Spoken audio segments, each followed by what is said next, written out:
Yet, number one, we know the developing story. The motion for the impeachment of the Deputy President, Rigathi Gachagua, which was presented to the National Assembly by the Honorable Ekomas Mwengi of Kibwezi West constituency. We know that yesterday, the Deputy President made his apology to the head of state, and that is a developing story. All eyes on that before that motion goes through the National Assembly tomorrow, and the National Assembly to decide if that motion could move on now and escalate to the Senate. And now, let's also take a look at the inaugural visit of the Cabinet Secretary in the Ministry of Public Service and Human Capital Development, the Honorable Justin Muturi, who is making a visit to the Huduma Kenya Secretariat offices, and this is at the Huduma Contact and Telecounseling Center, and this is at the Huduma Center, GPO, Nairobi. And also happening, and also in Nairobi at the Safari Park Hotel, the Kenya Revenue Authority is today launching the 2024 KRA Summit themed Powering Trade Facilitation and Domestic Revenue Mobilization in the Digital Age. Those in attendance will be the Prime Cabinet Secretary and also the Cabinet Secretary in charge of the Foreign Diaspora Affairs, the Honorable Musalia Mudavadi, Cabinet Secretary, the National Treasury and Economic Planning, the Honorable John Mbadi, Kenya Revenue Authority Board Chairman, Mr. Anthony Maura, and the KRA Commissioner General, Mr. Humphrey Watanga. That is going on in Nairobi. Also, remember, look out. Everyone talks about the offices where people get elected. 5 governors, namely Governor Ahmed Abdullahi of Wajir, Governor Mutahi Kahiga of Nyeri, Governor Johnson Sakaja of Nairobi, Governor Joseph Ole Lenku of Kajiado, and Governor Muthomi Njoki of Tharaka Nithi. They're all looking at being elected the chairs, the next chair of the Council of Governors. And this is after the 2 terms. Remember, on the 30th, they presented their applications to be voted into these positions. And so a lot of, lobbying and trying to make their way, canvassing for this position has been going on. So let's find out who's going to take over from Kirinyaga Governor Anne Waiguru. Part of the stories that we are keeping tabs on right here. Now, let's move on to another sport and cricket. Last week, Kenya, they hosted 5 other nations. And just to give you, let me just go through the list of the nations so I don't miss any. Well, Kenya hosted Papua New Guinea, Kuwait, Denmark, Qatar, and Jersey. And this was for the ICC Cricket World Cup Challenge League. And this is Group A, where Kenya played. It was a round-robin match, and it's going to be a series of 3 matches. The first round of matches played in Nairobi, the next to be played next in Jersey, and then there's going to be a 3rd qualifier, and this is the process of qualifying for the 2027 Cricket World Cup. Well, for Kenya, they're looking at breaking a 16-year jinx. The last time Kenya were at the World Cup, 2011, and that was in India. So 6 already. If you were to go by the 2023 World Cup, 12 years of waiting, another 4 on the pipeline. Somebody who knows what it's like to be playing at that very highest level, and he's now in charge of Kenya after, being a journeyman. His last outing outside of the country was Botswana. Joseph Angara, former Kenyan international. Joseph, Coach, welcome. Thank you. Well, let's just talk about, this journey and looking at how the build-up to 2023, because, you've got to follow this in as much as you are with a lower-ranked team. And for Kenya and, the kind of challenge that is there, looking at how much the game has changed, from when you played in the glory years of Kenyan cricket 20 years ago to where we are today. Cricket has actually changed a lot from the days that we played. If you look at the analysts, all the things that have come into cricket, that analysts, all countries are putting so much into the game to make sure that the players are much more prepared going into all these qualifiers. So, looking at it let me just first start with one change that we've seen. Everything changed. Is a kind of scores. Everywhere people talk about cricket scores because, the runs may be 200 and something. But we've come from an era where 220 runs would be safe to an era where 220 runs is no longer safe in a one-day game, the 50-over format, which is what we were playing. What has really led to this big change in scoring? Even 300 is not safe anymore, leave alone 220. I think just the players have really upped their game, and people want to see the runs, and even the kind of wickets that are being prepared, people want to see runs. So the players are actually improving, the batting is doing well. So I mean, the batters just need to up their games. Well, for you, you are best known as a bowler. How much has the bowling changed, and how much pressure is on bowlers today? Because it's an aspect that, you know, everyone notices, especially with the shorter formats of the game. And just to be jealous a bit, you know, as a bowler, I think the game has now changed to the batter's game, because, I mean, the kind of rules, you only have 2 bouncers. And that's in one over. In 1 over.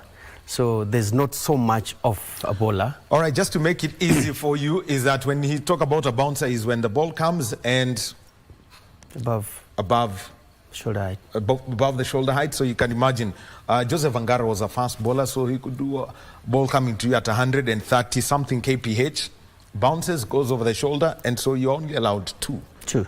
If you ball over the head, it's a wide ball. It's a wide ball, yes. Yeah. So that's one of the changes. And what about this, that they now, every end, when you bowl from every end, there is a ball for each? Leave alone that even in the power play, I mean, you can only have 2 fielders outside the 10 overs, so it's much more over batters. But it's only after the 40th over that you're allowed 5 fielders out. 5 fielders out after 10 overs, that's the first power play. You can only have 4 fielders outside. So the batsman has so much advantage in the current game.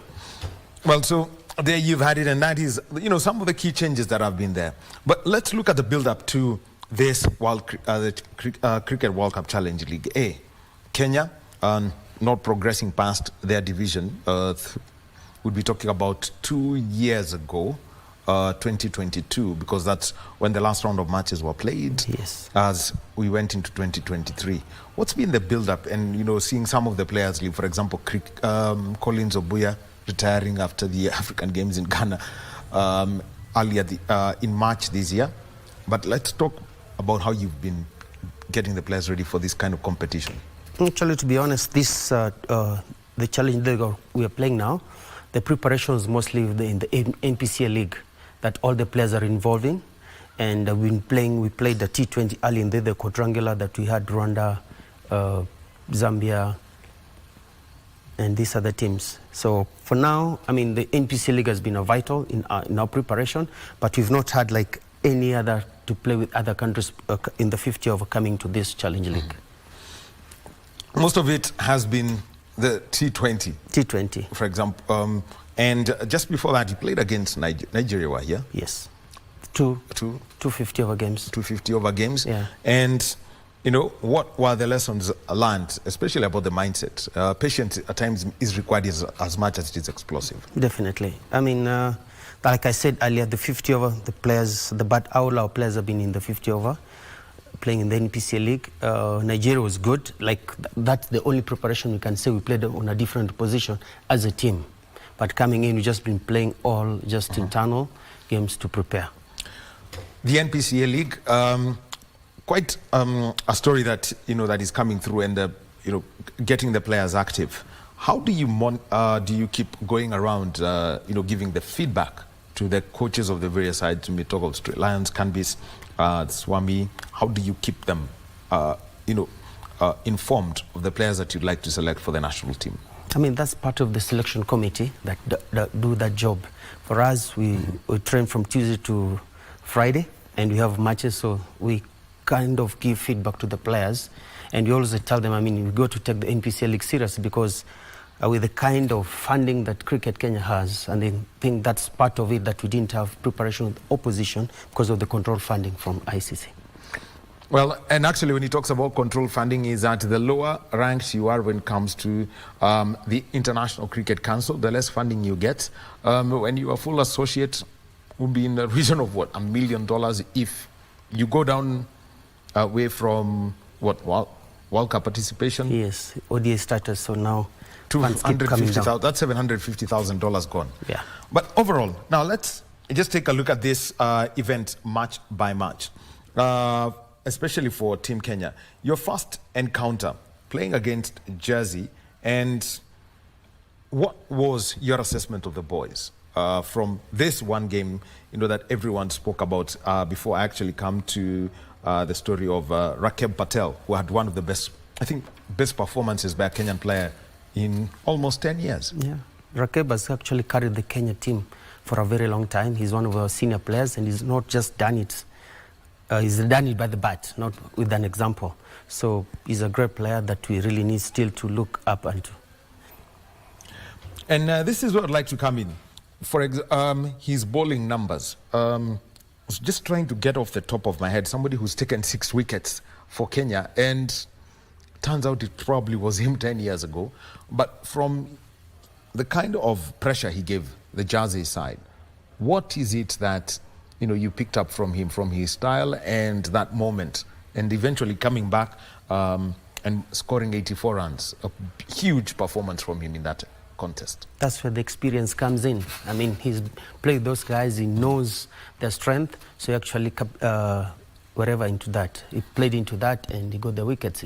Coming into batting, he's been batting so well. I mean, if you look at how we batted him, he's been like from 5, 6 and 7. So he comes in and he actually does his job. He knows his role into the team when he comes in. Does he need to accelerate or does he need to consolidate? And he's done that role very well. Looking at it and looking at your options at the moment, you may need you need people who can get the team going very early in the game. What's the kind of mindset that you're working on? Trying to think of Duren, Mugabe, Sharma. What are you doing to make sure that they're steady? Oh yeah, and the potential of Irfan Karim can also play there. So what work are you doing to see that there is that steady? We have actually given the players all their roles. Like if you look, we got Pushka, we got Rushabh and Mugabe, those are our opening batters. Then come in the middle order, the Rain comes in. So we actually just made a technical change to see how the Rain can do in the opening, which it actually did well. Some of the games he was a bit unfortunate to get out, but the middle order also very strong. When you have Rakib, you have Irfan, you have Sachin Budia, Sachin Gill. So we actually have a very strong middle order batting. Then also the kind of experience, the takeout from that, and now saying there is a momentum to build from your playing days. How were you able to keep up some momentum, given that in your days you were playing against the cream of the world? You play against India, Australia, Pakistan, Sri Lanka, Zimbabwe, or even South Africa. But what kept you going and studying the opponents that you played? If, for example, you played just game 1 and the next one is Denmark, what's the work that goes behind that? One from our days, actually, I think we got more games. The exposure was good. We actually used to visit India 3 times in a year or twice in a year, which any time you go play in India, the kind of cricket that is there is so competitive. So when you come back and find other teams, I mean, it's kind of you roll onto them. But playing in India, we also had India professionals coming to play here in Kenya. So the league was competitive. International cricket, we used to visit and play more cricket than the current one now. And that's why, like I said, when your funding goes down, now such kind of things now come down. Yeah. But coming into your question about the Jersey and Denmark, maybe just say a little bit of momentum. We played Jersey, then we had 3 days rest to come and play Denmark. So it's kind of... slows you down. Yes. But looking at the experience, Denmark, what is it that they brought into this? Because, it could just have lifted up their spirits, but eventually we know that after their first round of matches, they are ranked below Kenya. What was it from that game that you picked up that needed to be dealt with urgently before the other encounters that you are to play against Qatar, Papua New Guinea, Kuwait? I think that's one game that is actually the same as PNG. I think we didn't feel properly. We lacked at one between 30th over to 40. We lacked that killer instinct. We had the game in hand, but then it's like on and off, on and off. But we could have taken our chances, and I think we could have won that game. One of the things that we've seen, you played a team against Kuwait, but when you look at the names, it's the risk that comes with the sport, where cricket says it's the country in which you live, the domicile, rather than the pure passport thing. What is it that you've seen about Kuwait and things that they may be rubbing off from, say, the UAE and probably Oman in their region? There's so much migration from players. Actually see a lot of Indians playing these other countries, so everybody wants to play international cricket, but that's not an excuse. We just need to do what we need to do right. And I'm saying again, the players currently need to get exposure. We need to play more different teams before we actually play in the tournament. And that's one thing that we're also lacking. Like we come into the tournament and that's like, you cannot experience much. Rather than when you play friendlies before a real tournament, you can experiment like your combination. Now, but when you come now to the tournament, you actually know, okay, this is what we need to do. Well, combinations really do work interestingly. Also playing against Qatar, this was a close game. You were Qatar, low scoring from them, but also they tried to control Kenya's approach. Kenya's run chase. And what are the things that your batting team is learning, especially when you've got such a low score, but you feel that chai ya saa 10 nataka nikunywe nyumbani? Actually, you can't take it away from Qatar. I think they bowled really well, and when you lose 2 wickets in the power play, it actually sends pressure to the middle order. So now, like I said, somebody like Rakib, the middle order, they need to come and accelerate rather than consolidate. But now, when they come and take the role of the top order batting, then the pressure piles in. So that's kind of the reason things we need to work on especially on chasing targets. And how do you get, especially for some of the young players? We know because your team is actually a mix of experience and youth. When I look at Shem, Rakeb, and probably if I bring in Mugabe, are you trying to see that this rubs off them, the senior players who eventually have got to depart at some point? Oh, maybe if you look at this tournament, you had 5 debutants. Yes. Who are playing in the 50 over. So it's one of the areas we need to look at. Mugabe has come in well. He could only be able to play 2 games. So when Rushabh comes in, Rushabh is one of the experienced players. Yes. So got that opportunity. So the team is good with the young and experienced players. So the combination at the moment is very nice. So let's now also talk about the last game you played, Papua New Guinea. Everyone has seen Papua New Guinea rise. And what's giving this team the kind of momentum they have, such that then, as the top, now in League A, they are right at the top, up there, and everyone's asking, is this the team now to beat? I mean, credit to the players in the last game that we played, to our Kenyan players. I mean, the kind of scores that were being scored at Gymkhana were 300 plus. So for us to score 268 and to lose in the last over was a very good fight from the boys. We could have done better, to be honest, and I think like the base, we actually lost that game through the basics. I mean, we didn't field well. To drop 5 catches in a game, that was a crime. Well, and a coach says it is a crime, then you can actually tell that. But with 3 balls to spare, coming down to it, what is it that you saw towards the end of this tournament when the team was playing the matches, every other day? What kind of action and conversations were you getting, or was the team telling you, coach, tufanye nini, or is there a point when you'd see them get together? Yeah, and decide to roll? Yeah, it's a team discussion that we look at the wicket, we look at the condition of the day, and we decide, okay, do we bowl or do we bat? But towards the end of the tournament, you could see even the wickets were wearing out, so most of the teams want to quickly bat. They want to bat. We had a longer batting lineup, and we also said, despite losing the toss that day, we wanted to bat. And we are looking at putting a score of 300 plus, and definitely we were confident to defend that score. Well, 200, and yes, scoring 258 for the loss of 9 wickets. It was that. And something else that I would like to people to understand. This is a 50-over game, but when you get to the International Cricket Council, the ICC, they call it a list A. Just clarify to the public why everyone will say this is an ODI, but they call it a list A. What's that classification that they're giving? There's list A and list B. I mean, like category, like you see Uganda is on the other B league, we're on A. So it's like just a pathway to the World Cup.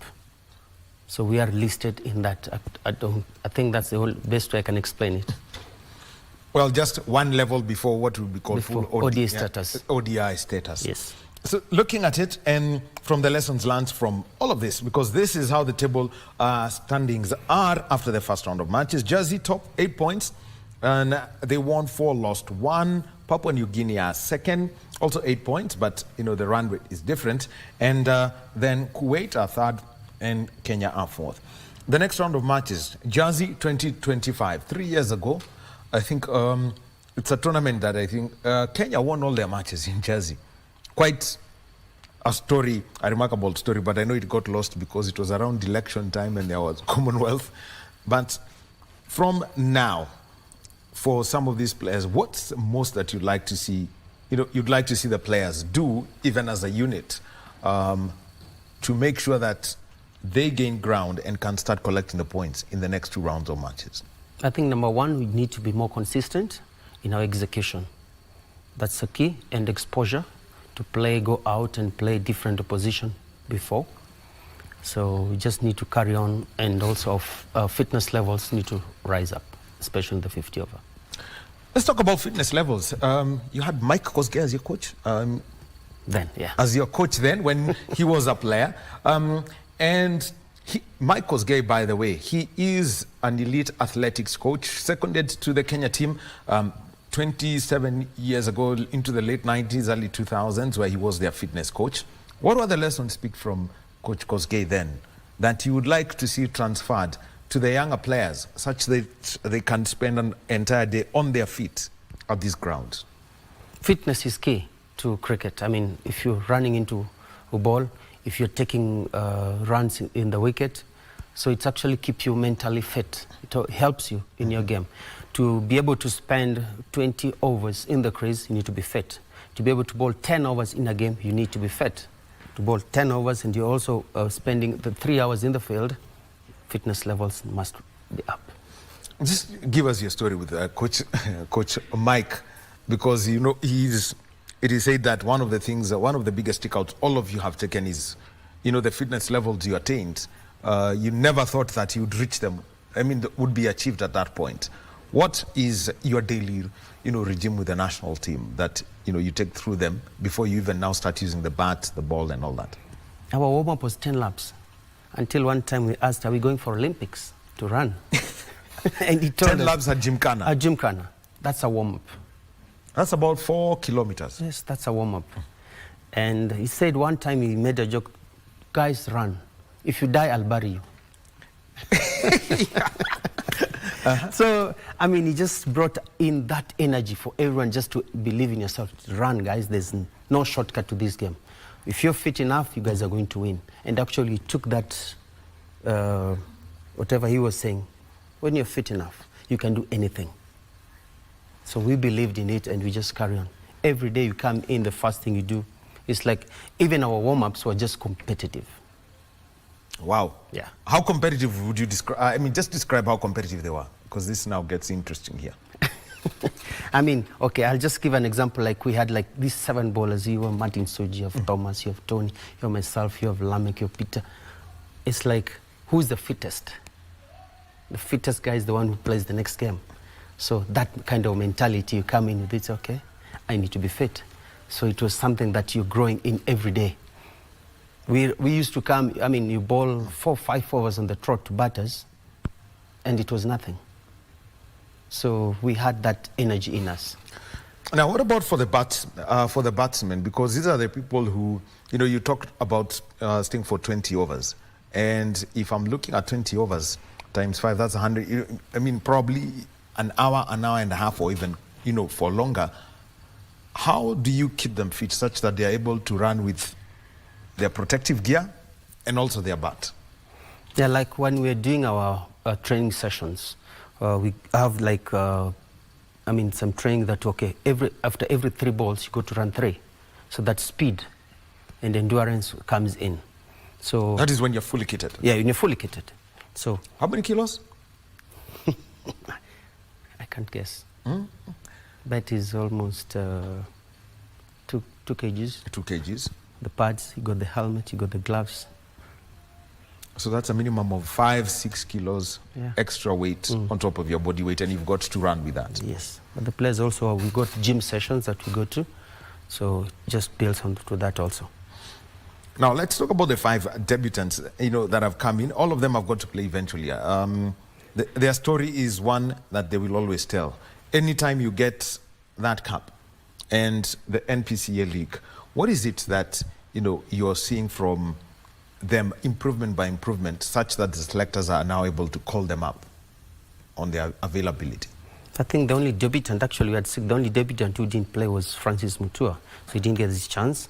But somebody like Mugabe, Sachin Gill, Gerald Mwendwa. Yes. Yeah. I mean, they've done well. I mean, the 2 games that Gerald Mwendwa played, he really showed the intent that he's ready at the top to play international cricket. He's only been playing T20, but the 50 over is something different. Yeah, that your mindset need to be ready, and the boy showed that he's ready. Sachin Gill is another one who came in, who's a good bowling all-rounder. He's a good add to the national team. So going forward, I think we are ready. We just, like I said again, we just need a bit of exposure with different teams, and we should be doing well in the next leg. The shorter version of the game, let's talk about the T20, because these are the opportunities that tend to come around quite much from the matches that you played in the build-up. What is it that you saw with that shorter version? Shorter version is intense. It's T20. You got to be fit, and our execution has got to be at par. Especially like we give ourselves in the first power play, which is only 6 overs. We've given ourselves targets of how much do we want to score. So like when going back now this coming week, we need to start working on those kind of targets, achievable targets. And we are very realistic with the targets that we want to achieve. The region now, we know when it comes to this competition and the opportunities that may be available. Let's start with a country, for example, like Uganda. Uganda got the opportunity to play at the T20 Cricket World Cup. And at the moment, in your playing days, Uganda was not on your list of places, I mean, to go to, or teams to play against. But now, coming into this region, it's getting more, the T20 version is getting common, Joseph. But let's talk about what you're seeing from these teams. Because we occasionally see Kenya play against Uganda, you do win, but where is the real sting in the T20 for Kenya? If that's, it looks like you've picked up the rugby bag, 7s in, 15s out. To be honest, Uganda have worked on their game, credit to them. And of course, yes, they've got those players like Rezat Ali and Nakarani who have been very consistent, who've been won games for them. Mm-hmm. At the moment, Uganda, yes, are going to play in the League B. They're in South Africa, training, preparing. Those are the kind of exposure that we also need. Yeah. So here we are. And also now for the players who are here, what are the conversations that you're having, for them to get more opportunities? I know your playing levels were out there, but what's some of the conversations that you're seeing besides the NPCA League? That people are saying, let these players have the opportunities to play, even if it's, how would you say, Kenya A, Kenya B playing amongst themselves? Yeah, Cricket Kenya is working on these structures to have like 4 or 6 teams, franchise teams, that all our players who want to play international cricket need. Like we'll have your national team there, your Kenya A, and even under 19. So once you have those 6 players, that will be a basis of picking your national teams. So that is in progress, and we've actually insisted on that to happen. We have to start something at home first before we go out. Well, one of the things that is for you is age grade cricket. It's something that you've done in Botswana. For the time that you were in Botswana and coming into the country. Just give us, the right way to introduce players to this sport. Because the people say it's a very technical sport. You don't just pick it so easily unless, there is an odd person. But how do you get people introduced to this? We got school programs. And school programs, we've even taken now cricket to the counties now. Cricket is in the county, Vihiga, Kisumu, Murang'a, Nakuru, cricket is playing. And also an advantage, there's ECD that David Waters is actually been done so well to introduce cricket into schools. So we got also academies that are coming in. So it is also all, like you said, introduce them to cricket. Start it when you're young because of the technicalities in the game. But once you know the rules, regulations of the game, it's easy to go. for anyone who'd like to do, we know that we know Busia, there's a lot of activity that's been there. There's Vihiga County, we know that's happening. Kisumu, Siaya and Homa Bay, they've been doing that. Kajiado also, to take the sport out there. What are the things that would be required for anyone to run a sport like this, from the start? We know that professional gear may be very expensive, but how do you get this going? Mostly our coaches, development coaches, sometimes you start with the education, cricket education. You have to go and educate the teachers about the cricket because they're the ones who spend most of the time with the kids in school. A coach will go like twice in the school in a week, but the teacher is there throughout. So first thing we do is to educate the teachers about the game. So when you leave, there's the cricket ball, the cricket bat, and the stumps for them to carry on with. So when you come back next time to that school after even 2 weeks, you just need to observe what has been happening. So you just need to patch up those. But the most important thing is cricket education. Cricket education there, you've had it very much. And what are some of the little success stories that everyone may talk about when it comes to this? Such that, we see schools cricket growing and becoming a feature of everyday sport in the country.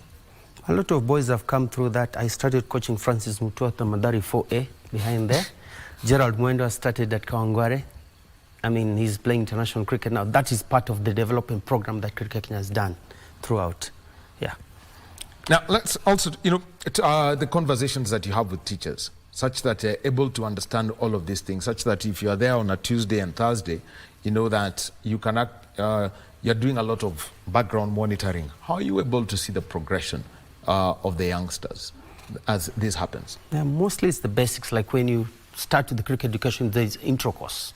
That is just fully basics. Like intro course, you only do like 5 ways of dismissal. The most common ones, like the bowled, the caught, the stamp out, the run out, And so we normally keep it basic so that then slowly, they build up to level 1 to level 2. But look, you go to a school and say, this week I only want you people to do bowling. So when you come out next week, you see, okay, what are we looking at? Is the head still? Is their front arm? Are they not bending their elbow? Is it straight? So those are the things now when we go, you just correct.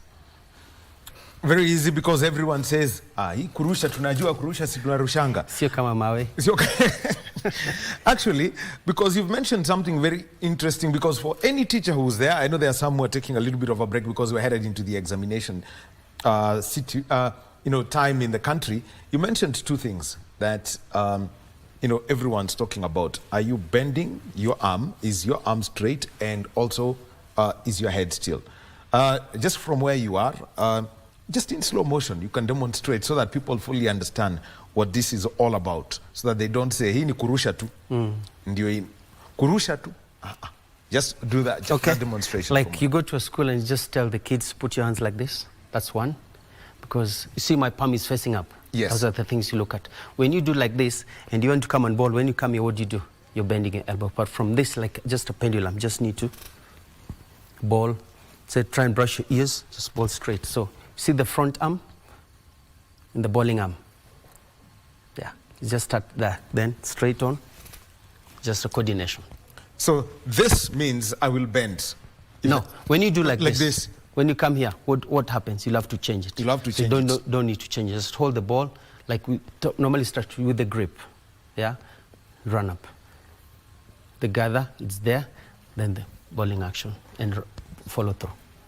Well, some things we don't take for, some things they when you just take a look at it, you think it should be everyday life, but when it's like this, it actually flows naturally. Yes. But if I try change to this or this, then eventually I end up bending the arm unknowingly. Yeah. And so bending the arm, throwing is like now you come and throw it from there. We don't need to throw. You need to release that release point from up there. Okay. Just release the ball. Yeah. Head bob, the bobbing of the head, and what it does, because that's what most people look. Yeah. See, sometimes you come when you want to bowl, you want to do this. So where does this end up going? The coordination again gets lost. So you end up throwing the ball there, but you're running in straight, you're there head still, and just bowl straight. Try and brush your ears. We try to keep it simple. Well, brushing the ears is a movement. Now, when it comes to the batting, what are the things that you do to make sure that people are light on their feet? One of your former teammates, he gave a phrase I'd never heard about. He said that at times, anaangaliwa ni kama mtu amevaa longi side moja. It's like you have both feet on one side of your trousers. No movement of the feet, basically. Yeah. How do you get people agile and easy on their feet? We keep it super simple. KISS. Basics. First, start with the grip of how you hold the bat. You can even find sometimes you're a right-hander and you're holding the bat like this. So we insist how you pick the bat from the ground. If you're a right-hander, start with the right hand, then the left hand, because this is the hand that hits the ball. After the grip, take your stance. Your legs need to be parallel onto the ground when you're starting. There, parallel. Okay? Then your back lift. Watch the ball. Head still, watch the ball. Keep it there. Sometimes you only go and do those basics, even without hitting the ball. Once you're ready, it's called a setup. Good setup means ready. Good setup is a good execution. So that means ideally for, okay, I'm right-handed. Yes. So that means this is the arm that controls. Yes. And this is what gives me the stability. This is the control. It's like you want to play there, the top hand. If you want to play it on the ground, the top hand. If you want to play up, the bottom hand comes into for elevation. If you hold the bat like this, execution, where does it go? So ideally, this is now for the left-hander. Yes, that's for the left-hander. Now there are river. Okay. Yeah. Now there's somebody else you've got to look. He's always right behind there, acts like a goalkeeper, the wicket keeper. What are the things that you look for that person? Fitness. A wicket keeper must be also a good fielder, because he watches. If you're playing 50 over, how many balls are there in 50 over? That's 300 300 balls. minimum. Yeah. So fitness level, eye on the ball, his stance also got to be very good. Yeah. Well, and just on the picture you saw is that the wicket keeper is a person who's got, you know, the number one jersey, interesting, almost like a goalkeeper. But overall, coming into the development with the youngsters that you're seeing are playing in the lower divisions of the NPCA League, and also playing, you know, trying to break through to the national teams through the under-19s. Where is the future of this country's cricket going? Because at times we see, you know, the numbers can be huge. Even I'm sure your fans were mainly the development players. Yes. We just need a strong development program, and this also will come if you can get sponsorship from well-wishers to come and sponsor our development program. Cricket is not cheap. To buy one ball, I'm sure you know the prices of one ball in the cricket bat. One kukubura will cost you almost 20,000 Kenya shillings, one ball. Yeah, you need a bat. We don't have so much of facilities here. Sometimes you have to get them from India. So that again comes in. That's why but yes, development program, we start with the plastic bats and the tennis balls and the wind balls for cricket. If we can have these facilities into schools, in school we start playing. The school program is normally mini cricket, that's 8 overs, that's one in a day, but it's good enough for progression. That's why you start with the tennis, then you progress to the hardball cricket. Well, very interesting. Well, some time back, we had a conversation with somebody in a sport that has got action that is almost similar to cricket. I mean, we're talking about golf. How do you encourage these youngsters? For example, we know that if you use the full length of that pitch, at times it's not possible for them. How do you, advance the length of, keep increasing the length of that playing surface so that, such that the players, are able to develop the technique right and know when to use how much force or to control that force whenever playing? Skill work comes in, but actually if you look at the under 10, length of the crease is different from the seniors. It's only after under 15 that they play with the full length like for the seniors. But junior level, the crease length of the wicket is decreased so that it suits them. Around how many meters would you be looking 22 yards, that's for the seniors. But for the other ones, it's like 18, so that they can be able to bounce, because the ball needs to bounce once before it reaches. But from that 22, that 7-year-old boy will struggle to make the ball bounce to the other crease if it's that long. Okay. Well, there you have it. And Angara, as we come to a close, for a call to the people that you would like to see getting more into cricket? There's a lot of activity that we see. Nakuru at one point providing half the women's team. Mombasa had a very vibrant cricket scene. What's the vibe to everyone who would like to support the sport and bring it back up to the real competitive levels we know it for? One is well-wishers. Sponsors needs to come in and support the game. For me, I've always believed a strong development program is a strong national team. If you're playing enough cricket at your junior level, going through the pathways from under 15 to under 19 to your Kenya A, by the time you reach there, you've played enough cricket. And it makes you also mature. So once we have that sponsorship, I think our cricket needs to come in.